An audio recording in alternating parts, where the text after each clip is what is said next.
Pernahkah kalian mendengar pepatah tua, "Cie ikek kain, caramin yang ndak jale, pisau nan indak tajam"?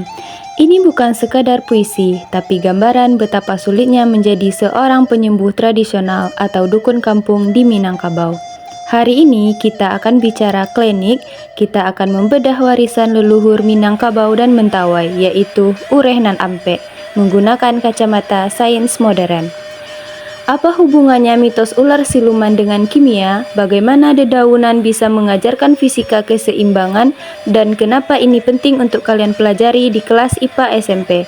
Tonton sampai habis karena kita akan merekonstruksi etnosains Ureh nan Ampe.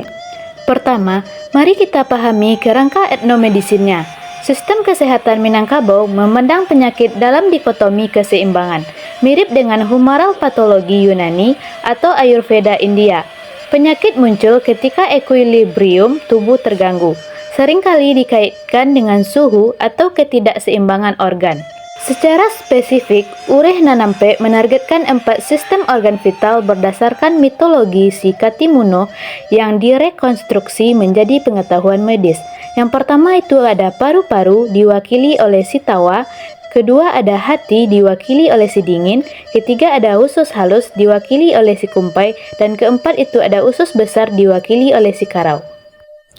Validasi ilmiah dimulai dari identifikasi spesies yang tepat atau etnobiologi. Jangan sampai salah tanaman. Berdasarkan studi floristik, si Tawa adalah Caeulocostus speciosus atau Costus speciosus, di mana tanaman ini tergolong spermatophyta yang menyukai lahan kering. Nah, selanjutnya ada si Dingin dengan nama latin Bryophyllum pinanthum atau cocor bebek, famili dari Crassulaceae yang dikenal dengan reproduksi vegetatif tunas adventif. Lanjut ada si Karau dengan nama latin Enhydra fluctuans Lour. Nah, cikarau ini merupakan spesies semi-akuantik yang tumbuh liar di rawa. Nah, selanjutnya itu ada Cikumpai adalah Saxiolepis interrupta yang merupakan jenis rumput-rumputan atau Poaceae yang juga menyukai habitat basah. Inilah inti pembahasan kita, etnokimia dan etnofarmasi. Kenapa tanaman ini bisa menyembuhkan? Jawabannya ada pada metabolit sekunder. Mari kita bedah satu persatu berdasarkan uji fitokimia. Pertama, si Tawa, sang penawar. Masyarakat menggunakannya sebagai penawar racun dan pendingin paru-paru. Uji laboratorium menemukan kandungan flavonoid, steroid, dan saponin. Senyawa ini memiliki aktivitas antifungal yang kuat terhadap Aspergillus niger dan Candida albicans yang sering menyebabkan infeksi saluran pernapasan.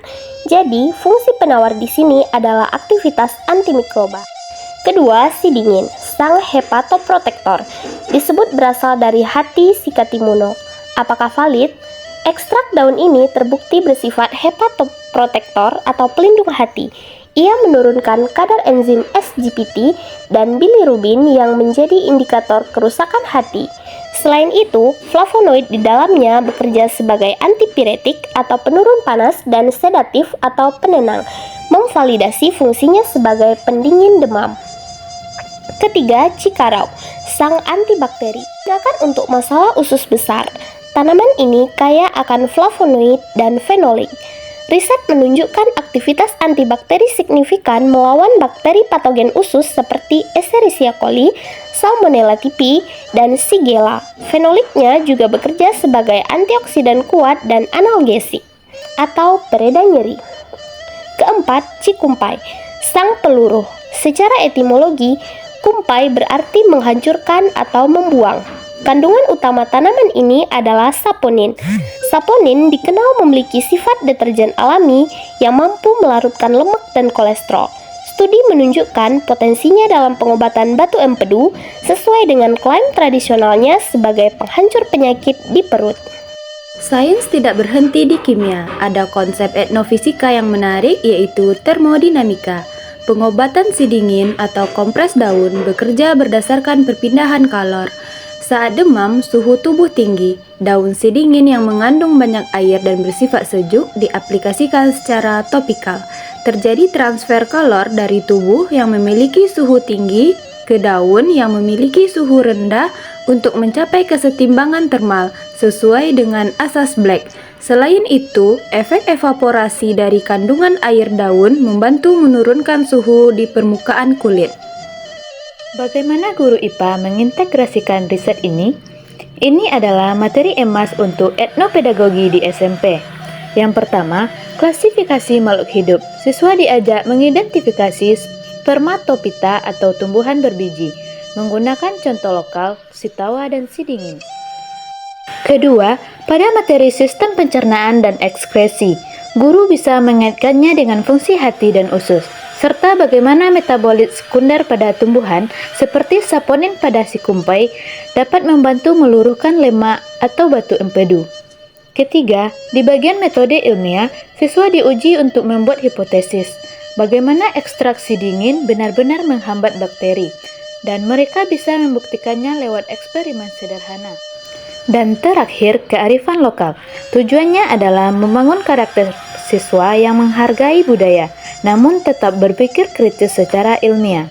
Jadi kesimpulannya, urenan ampe adalah bukti kecerdasan leluhur Minangkabau dalam farmakologi, di mana sitawa itu bukan hanya sekedar mantra, tetapi juga sebagai antifungal.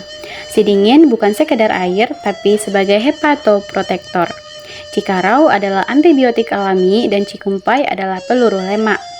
Nah, tugas kita sekarang adalah mentransformasi sains asli ini menjadi sains ilmiah yang terukur agar warisan ini tidak punah dan diakui dunia medis modern. Sahabat sains, perjalanan kita menelusuri jejak ureh dan ampek hari ini membuktikan satu hal penting. Tradisi dan sains bukanlah dua kutub yang berseberangan. Cerita si Katimuno yang tubuhnya berubah menjadi sitawa, sidingin, cikarau, dan cikumpai sejatinya adalah cara nenek moyang kita mewariskan ilmu farmakologi sebelum mikroskop ditemukan. Di balik mantra penawar, ternyata tersimpan senyawa flavonoid dan saponin yang teruji klinis. Di balik dinginnya kompres daun, terdapat prinsip termodinamika fisika yang nyata. Inilah yang kita sebut sebagai transformasi dari pengetahuan asli masyarakat menjadi pengetahuan ilmiah. Tugas kita sebagai generasi muda di ruang kelas IPA adalah menjaga warisan ini, bukan sekedar menghafalkannya sebagai dongeng, tapi mengujinya sebagai fakta sains. Karena di tanah Minang, alam takambang jadi guru, alam terbentang luas untuk menjadi guru bagi kita semua. Kami, kelompok 1, mari terus gali kearifan lokal dengan kacamata sains. Sampai jumpa.